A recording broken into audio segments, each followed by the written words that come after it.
হর হর মহাদেব। নমস্কার দর্শক বন্ধু, আমরা গুরুত্বপূর্ণ ভিডিও নিয়ে আমরা আলোচনা করব। গুরুত্বপূর্ণ যে কি আপনার রাশি, কন্যা রাশি সম্পর্কে আমরা বিস্তারিত আলোচনা করব। আগামী মে মাস আপনাদের কেমন যেতে চলেছে, আপনাদের মান্থলি প্রেডিকশন মানে মাসিক রাশিফল আপডেট আমরা নিয়ে চলে এলাম। আপনাদের গ্রহের উপস্থিতি, নবগ্রহের উপস্থিতি এবং তাদের দৃষ্টি অনুপাতে আপনি কি ফল পেতে সক্ষম সেইটা এক্স্যাক্ট আলোচনা করব। না পজিটিভ না নেগেটিভ, অ্যাকচুয়াল যে ঘটনাটা ঘটতে পারে বা ঘটতে চলেছে এটা নিয়ে আমরা আলোচনা করব। অবশ্যই আপনার ভিডিওটি শেষ পর্যন্ত দেখার চেষ্টা করবেন। ভিডিও শুরুতে একটা লাইক করে দিন, ভিডিও নিচে কমেন্ট করতে ভুলবেন না। হর হর মহাদেব। মহাদেবের আশীর্বাদ কৃপা দৃষ্টি আপনার উপরে সর্বদা থাকবে। তো চলুন ভিডিওর মূল অংশে যাওয়া যাক। তো সবার প্রথমে আমরা আলোচনা করে দিচ্ছি যে আপনাদের নবগ্রহের উপস্থিতি। তো আপনারা দেখতেই পাচ্ছেন, আপনার 1 নম্বর ঘরে উপস্থিত কেতু, আপনার 6 নম্বর ঘরে উপস্থিত শনিদেব, 7 নম্বর ঘরে উপস্থিত বুধ, রাহু এবং মঙ্গল, 8 নম্বর ঘরে উপস্থিত সূর্য, শুক্র, আর 9 নম্বর ঘরে উপস্থিত বৃহস্পতি। আর আপনারা পাশে নিশ্চয়ই লেখা দেখতে পাচ্ছেন যে কি কবে কি কোন গ্রহ পরিবর্তন করবে রাশি। তো 11 মে বুধ মীন রাশি থেকে মেষ রাশিতে প্রবেশ করবে। 14 তারিখ সূর্য মেষ থেকে বৃষভ রাশিতে প্রবেশ করবে। আর শুক্র 19 তারিখ মেষ থেকে বৃষভ রাশিতে প্রবেশ করবে। তো এই অবস্থাতে আপনি কি ফল পেতে সক্ষম হচ্ছেন সেটা নিয়ে আমরা আলোচনা করছি। ব্যবসা, সর্বপ্রথম আমরা আপনাদের ব্যবসা সম্পর্কে আলোচনা করেছি। ব্যবসা কেমন যাচ্ছে? ব্যবসার দিক দিয়ে যেটা লক্ষ্য করা যাচ্ছে যে কি আপনার ব্যবসা অনেকটাই ভালো যাবে, তবে খুব ভালো বলবো না, কেননা বুধের পজিশন খুব তাড়াতাড়ি করে পরিবর্তন হয়ে যাবে।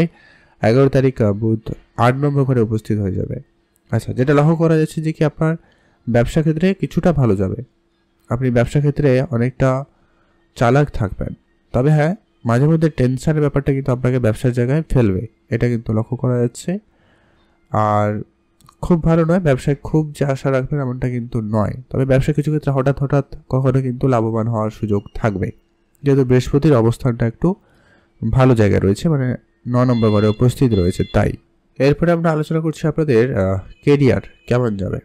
কেরিয়ার হচ্ছে 10 নম্বর ঘর হচ্ছে কেরিয়ার। বুধ আপনার 7 নম্বর ঘরে উপস্থিত রয়েছে। 10 নম্বর ঘরের অধিপতি হচ্ছে বুধ, তো এখন সে 7 নম্বর ঘরে উপস্থিত। তো এইখানে থেকালে যেটা ঘটনা হচ্ছে যে কি বুধ 7 নম্বর ঘরে থাকাটা বড় ব্যাপার না, ব্যাপারটা হচ্ছে যে তার সঙ্গে রয়েছে দুটি খারাপ পাপ গ্রহ, মানে রাহুও রয়েছে, মঙ্গলও রয়েছে। আপনি আপনার কেরিয়ারে কাজকর্ম বা আপনার কেরিয়ার অপশন খুব চালাকি করার সঙ্গে নিচ্ছেন, কিন্তু আপনি যে কাজ করছেন তার জবাবদিহি করতে বা তার উত্তর দিতে কিন্তু আপনি নার্ভাস ফিল করবেন, বা আপনার মধ্যে একটা নার্ভাসনেস কাজ করবে, যেহেতু মঙ্গল রাহু সঙ্গে রয়েছে। তো এখানে আপনারা একটু খেয়াল রাখবেন বিশেষ করে। তারপরে বুধ যখন 11 নম্বর ঘরে চলে যাবে তখন কিন্তু আরেকটু পরিস্থিতি একটু খারাপ হতে পারে, টেনশন আপনার মধ্যে চলে আসবে, আর একটুখানি সামলে চলতে হবে। মানে কাজে একটা কোনো রকম পরিবর্তন করতে চাইবেন, আপনি যে কেরিয়ার অপশান রেখেছেন বা যে কেরিয়ারে কাজ করছেন সেই কেরিয়ার অপশান ছেড়ে আপনি নতুন কোনো কেরিয়ার অপশান চুজ করতে চাইবেন বা পরিবর্তন হতে পারে, এমনটা কিন্তু বেশ ভালো লক্ষ্য করা যাচ্ছে। তো করতেই পারেন। তো কেরিয়ার দিক দিয়ে কিন্তু এভারেজ নয়, খুব ভালো নয় খুব খারাপ। এরপরে এসছে আপনাদের কি ভাগ্য কেমন যেতে চলেছে। ভাগ্য হচ্ছে 9 নম্বর ঘর। 9 নম্বর ঘরের যে অধিপতি গ্রহ হচ্ছে সে কি শুক্র এখন উপস্থিত 8 নম্বর ঘরে, অতএব সেখানে কিছুটা গন্ডগোলের জায়গা রয়েছে। 8 নম্বর মানে জন্মকুণ্ডলীর একটা খারাপ ঘর, খারাপ জায়গা। তো সেই হিসাবে যেটা লক্ষ্য করেছে যে কি একটুখানি সমস্যার মধ্যে রয়েছে। তবে 19 তারিখ সে কিন্তু নিজের ঘরে, ভাগ্যের ঘরে উপস্থিত হবে, অতএব 19 তারিখের পর কিন্তু আপনার ভাগ্য খুবই ভালো যেতে চলেছে। অতএব ভাগ্য রিলেটেড যত যা কাজ রয়েছে আপনারা 19 তারিখের পরে করবেন, মানে ইনভেস্টমেন্ট বলুন, আপনি কোনো জিনিস কেনা বিক্রি করা বা ইনভেস্টমেন্ট যা কিছু বা ভাগ্য রিলেটেড যা কিছু রয়েছে আপনারা অবশ্যই 19 তারিখের পরে করুন, আপনাদের ভাগ্য কিন্তু খুব ভালো যাবে। অতএব আপনাদের তারপরে সেখানে সূর্য উপস্থিত থাকবে, শুধু আপনারা একটু আপনার কনফিডেন্স লেভেলটাকে ঠিকঠাক রাখবেন, ওভার কনফিডেন্স হয়ে কোনো রকম কিছু করবেন না, সেক্ষেত্রে কিন্তু সমস্যা হতে পারে। আর বৃহস্পতি অলরেডি সেখানে উপস্থিত, অতএব আপনাদের ভাগ্য খুবই ভালো যেতে চলেছে। এরপরে আমরা আলোচনা করে নিচ্ছি যে আপনাদের বিবাহিত জীবন, প্রেম জীবন কেমন যাচ্ছে। বিবাহিত জীবন লক্ষ্য করা হয় 7 নম্বর ঘর থেকে। 7 নম্বর ঘরে এখন রয়েছে মঙ্গল, রাহু এবং বুধ। তো তাই এখানে রাহু ও মঙ্গল আঙ্গারক দোষ তৈরি করছে। অতএব আপনার বিবাহিত জীবনে সমস্যা চলছে বা তৈরি হবে বা হচ্ছে, এরকম একটা বিষয় কিন্তু থাকবে। খুব ছোট ছোট কথায় কিন্তু অনেক বড় ঝগড়া ঝামেলা হতে পারে, বা খুব ছোট ছোট কথায় আপনার রাগ হতে পারে, বা আপনার মন খারাপ হতে পারে খুব ভালোভাবে, বা আপনার পার্টনারের হতে পারে। এই বিষয়গুলো কিন্তু খুব রয়েছে। তারপরে আপনার মঙ্গল 1 নম্বর করে দৃষ্টি রাখছে, অতএব আপনার নিজের ভিতরে একটা রাগের ভাবটা একটু বেশি থাকবে। তো এইসব কিছু কারণের জন্য আপনাদের বিবাহিত জীবনে কিন্তু সমস্যা তৈরি করবে। যদিও বা বৃহস্পতি ত্রিকোণে উপস্থিত রয়েছে, কিছুটা আপনাকে সামাল দেবে, তবে বেশিরভাগটা কিন্তু আপনার গণ্ডগোলের সম্ভাবনা রয়েছে। তো আপনারা দেখে চলুন।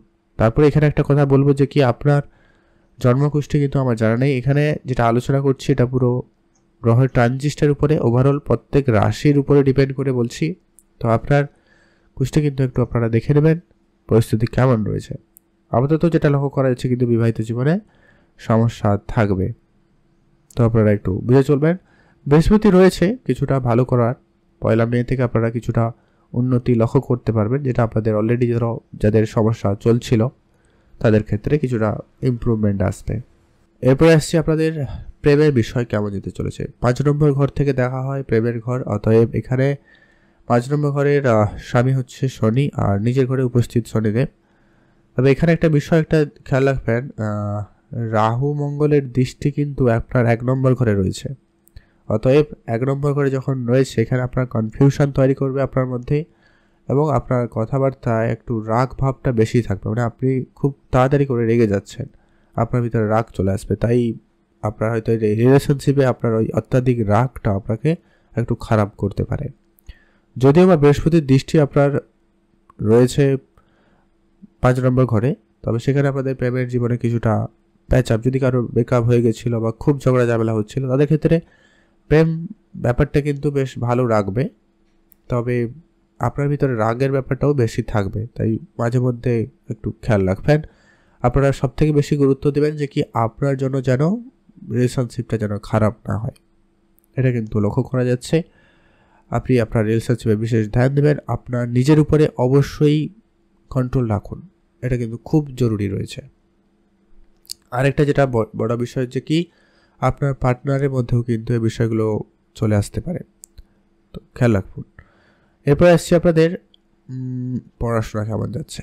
পড়াশোনাটা হচ্ছে এই 5 নম্বর ঘর থেকে দেখা হয়, আর 5 নম্বর ঘরের স্বামী শনিদেব উপস্থিত রয়েছে নিজের ঘরে। তো এখানে বিপরীত রাজযোগ তৈরি করছে শনিদেব, তাই আপনি বিপরীত পরিস্থিতি থেকে বেরিয়ে আসতে পারবেন। মানে যেখানে আপনার পড়াশোনা হচ্ছিল না, সেখানে একটুখানি হতে পারে। তারপরে আবার বৃহস্পতির দৃষ্টি রয়েছে আপনার 5 নম্বর ঘরে, তাই আপনার পড়াশোনায় এ মাস খুব ভালো যেতে চলেছে, পড়াশোনায় উন্নতি থাকবে। পড়াশোনার জায়গায় যেগুলো নেগেটিভ ছিল সেখান থেকে আপনি খুব বেরিয়ে আসার সম্ভাবনা থাকবে। পড়াশোনার জায়গায় যারা শত্রুতা করছিল বা গণ্ডগোল পাকাচ্ছিল, তাদের কিন্তু থেকে আপনি রেহাই পেতে চলেছেন, এমনটা কিন্তু লক্ষ্য করা যাচ্ছে। শনিদেবে যে বিপরীত রাজযোগ চলছে তাই। যদি কোনো এক্সাম থাকে তো আপনাদের এই মাস খুব ভালো যাবে, অতএব আপনাদের পড়াশোনা দিক দিয়ে খুব ভালো রয়েছে। নতুন কোনো কিছু করতে চাইলে, নতুন পড়াশোনা যদি কোনো রকম পরিবর্তন করতে চান তো অবশ্যই করতে পারেন, সেক্ষেত্রে দিনটি খুব ভালো যাবে। মনস্থির হওয়ার একটা ব্যাপার থাকবে আপনার ভিতরে, যা আপনার পড়াশোনার দিক দিয়ে অনেকটা ভালো দিকে নিয়ে যাচ্ছে। এরপরে আমরা আলোচনা করে দিচ্ছি আপনাদের স্বাস্থ্য কেমন যাবে। স্বাস্থ্য দেখা হয় আপনার 1 নম্বর ঘর থেকে, আপনার ঘরের স্বামী ঘর হচ্ছে যে কি, আপনার ঘরের অধিপতি হচ্ছে কি বুধ, সে এখন উপস্থিত 7 নম্বর ঘরে, আর যেখানে উপস্থিত রয়েছে অলরেডি রাহু এবং মঙ্গল। তো স্বাস্থ্যের ব্যাপারে আপনার রাশির যে অধিপতি ওটা কিন্তু খুবই গুরুত্বপূর্ণ, তাই এটা কিন্তু আপনাকে দেখতে হবে। আর 11 মে কিন্তু সেটা আবার 8 নম্বর ঘরে চলে যাবে বুধ, অতএব আপনাদের 11 মের পর বুধের অবস্থা আরও একটু খারাপ হয়ে যাবে, মানে খারাপ ঘরে চলে যাবে। তো ইমিউনিটি সিস্টেমে সেখানে গড়বড় হবে, আর রাস্তাঘাটে একটু আপনারা সাবধানে চলবেন, পড়ে গিয়ে আঘাত লাগার একটা ব্যাপার কিন্তু তৈরি হয়ে যাচ্ছে, তাই অবশ্যই সাবধানতা অবলম্বন করবেন। আর আপনার ভিতরে রাগ যে ব্যাপারটা থাকছে, অ্যাংজাইটি ব্যাপার কাজ করবে, স্ট্রেস কাজ করে যেতে পারে, তো এটা একটু আপনারা কন্ট্রোল রাখবেন। স্বাস্থ্য খুব ভালো যাবে না, মোটামুটি বেটার। তবে হ্যাঁ 11 তারিখ আগে পর্যন্ত অনেকটা বেটার, তারপরে কিন্তু একটুখানি ধ্যান রাখবেন। তো এই ছিল আজকের আপডেট। আমরা প্রত্যেকটা বিষয় আমরা ডিটেলসে আলোচনা করলাম, এক্স্যাক্ট যা আলোচনা। তো আর সবশেষে আবারও বলবো যে কি আপনার জন্মকুণ্ডলী আমার জানা নেই, অতএব আপনার পরিস্থিতি কেমন হবে সেটা কিন্তু বলা মুশকিল। এটা গ্রহ গোচরের আপডেটের উপরে কিন্তু পুরোটা বিশ্লেষণ করলাম। তো এটা একটু আপনারা দেখে নেবেন আপনার জন্মকুণ্ডলীতে পজিশন কেমন রয়েছে। বুধের বিশেষ করে কতটা শক্তিশালী না কতটা কমজোর অবস্থায় রয়েছে সেটা কিন্তু জানা জরুরি রয়েছে। তো আজকের ভিডিও এই পর্যন্ত। আমরা এরপর যেটা আলোচনা করে দিচ্ছি যে কি আপনারা এই যে নেগেটিভিটি যেগুলো রয়েছে, যে খারাপ ব্যাপারগুলো রয়েছে, এগুলো একটু কম করতে আপনি কি করতে পারেন, যেটা হচ্ছে যে কি বুধের বীজ মন্ত্র রয়েছে একটা পাঠ করতে পারেন, শুক্রের বীজ মন্ত্র পাঠ করবেন, আর হনুমান চল্লিশা পাঠ করুন প্রত্যেক দিন। আর আপনি আপনার সামর্থ্য মতো দান ধ্যান করবেন যতটা পারেন। আপনি একজনকে পারলেও একজনকে দান দিন, কিন্তু অবশ্যই দান ধ্যানের দিকে মনোযোগ রাখবেন, অবশ্যই বেটার ফল আপনারা পেয়ে যাবেন। আজকের ভিডিও এই পর্যন্ত। আপনাদের অসংখ্য ধন্যবাদ। ভিডিওটি কেমন লাগলো অবশ্যই আপনাদের মূল্যবান মতামতটুকু ভিডিওর নিচে কমেন্ট করতে ভুলবেন না। হর হর মহাদেব।